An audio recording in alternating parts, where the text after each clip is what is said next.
Have you ever wanted a WoW Mythic Plus experience without all the other headaches of an MMO? Fellowship is more than likely a game you're looking for.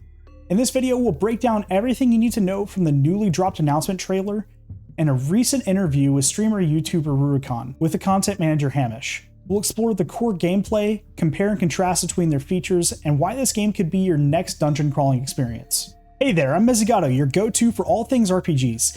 If you've got loot, levels, or a dragon problem, I'm all over it. From the latest news to guides and reviews, I've got you covered. Fellowship is a new game in development by Chief Rebel and being published by Art Games, who is widely known for publishing games like the Remnant and Torchlight series. Fellowship is described by the developers as a multiplayer online dungeon adventure, or a MODA. It features a set of heroes that follows a standard tank, healer, and DPS trinity, where you crawl your way through the dungeons to level gear and customize your heroes to your own liking, which, in all honesty, reminds me a lot of Mythic+ and World of Warcraft, with their Ascension and Curse systems. However, in WoW, you have to deal with other annoyances revolving around daily and weekly maintenance of your character progression that I'm sure many of you with a busy life find annoying. Annoyances such as reputation grinds, lockouts, dailies, weeklies, Mythic+, raids, finishing your vault, and progression system grinds like artifact power. For some, these systems can be tedious and cause burnout quickly, or even not have enough time in a day or a week to do all of this, especially if you're someone like me, juggling personal life, wife, kids, and a demanding job. Well, with Fellowship, you might have solved some of these problems, at least the main aspect of them. Let's look a little closer at what this new experience has to offer. Fellowship is a live service premium game, meaning there will be an upfront cost to play the game. So there isn't really a free-to-play model.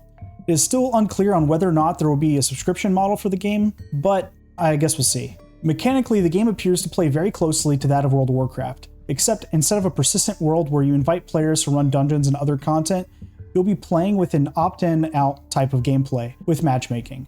Chief Rebel has confirmed that there will be unranked, ranked, and quick match modes. The devs have confirmed that raids will also be in their plans, but they're not entirely sure what that looks like as of yet. Players will form 4-player teams with a tank, healer, and 2 DPS. To get started, you'll be choosing a character from a MOBA roster of heroes that you will level, gear, and talent build to your min-maxing content. Currently, from the roster, we have seen Sylvie, a druid-like healer that uses HOTS, no surprise there. Vigor, a dwarf priest healer who plays a lot like a mix between a holy paladin and a priest from retail WoW. Helena, a warrior-style sword and board tank that has a cool Death Knight aesthetic. Miko, a monk tank with some self-healing and a fast skill-based rotation. Rhyme, an elf frost mage with AoE abilities and some strong single-target skill spenders. And finally, Arduous, your standard WoW-style fire mage utilizing dots AoE and a detonation burst to burst all their AoE dots. As you can tell, a lot of influence from WoW class design going on here. There are actually 3 more DPS shown in the hero select screen, but we don't really know anything about them as of yet. There will also be 2 game modes. In the reveal trailer, we heard about adventure dungeons and ranked dungeons. However, CM Hamish recently confirmed that this keeps changing internally, but currently there are 2 modes, adventure and regular dungeons. Adventure dungeons are essentially quick 10 to 15 minute encounters, and regular dungeons will be your run-of-the-mill 30 minute or plus content. Both modes will be available in quick match, ranked, and unranked gameplay. There will also be leaderboards that will be used for your core content loop after you finish your best in slot and hero progression. The core gameplay starts out with standard dungeon completion, leveling, and gearing your heroes. You will later unlock difficulty settings, ascensions, and curses. Ascensions were described in the interview as an added difficulty that you opt into, such as dungeon completion timers, kill score that require kill percentage, casting interrupts on mobs and bosses, tank threat management, and enemy health increases. The curses, however, are detriments in the game world that add mechanics to make the dungeon more difficult, such as meteor showers that you must dodge and spirits that protect mobs. This system is a lot like Mythic+ affixes in WoW, or mutators and imbuements from Wayfinder if you're familiar with those 2 games. There's also gear that you receive in your dungeon runs, but it only drops from a chest at the very end of the dungeon. Oh, thank God. To prevent dungeon looting in the middle of combat, you know who you are. There are also set bonuses and relics to further customize your character, so you can scale up the difficulty, which makes the base experience tougher, but it also increases the item level of the gear dropped at the end of the dungeon. And Ascensions, they increase the amount of loot that drops. Curses will also do something else to the loot table, but it's a little bit unclear as to what that is at this time. It was also mentioned that crafting materials will also be a part of the loot table to upgrade pieces of gear. Not a lot is known about the dungeon areas, where they are located, or boss mechanics outside of what we have seen in the announcement trailer.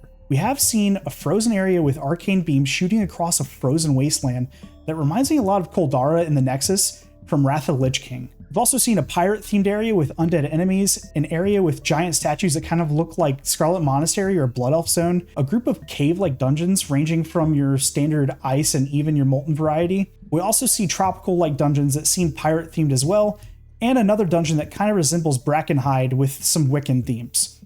The boss mechanics seem like your run-of-the-mill MMO or ARPG encounters, with enemies charging at players, AoE, cone attacks, soak mechanics, and things to stand behind like this giant rolling ball of gold to block damage from the AoE centered around the gold elemental style boss that we see in the trailer. With this style of gameplay and boss mechanics, certain things are kind of synonymous like DPS meters, unit frames, and boss mechanic timers, and Fellowship isn't any different. The UI reminds me a lot of my WoW UI. The game has all of these features built in. They will not have add-on support as they don't want to give any more control of gameplay past what is already given, touting that they want to create a game that players still feel engaged, but enough info to progress and make those min-maxing spreadsheets. They're trying to avoid a situation where players are essentially allowing their add-ons to play the game for them, and I am completely okay with that decision. As we know, there will be players that will play this with competition in mind, so they're giving the players just enough control to monitor that progress. All of this has me really excited for Fellowship. I think it will ultimately garner a solid following with MMO and ARPG and even MOBA players, especially those WoW Mythic Plus players that suffer through the standard WoW progression woes. You know, those diehards that don't want to raid and do dailies?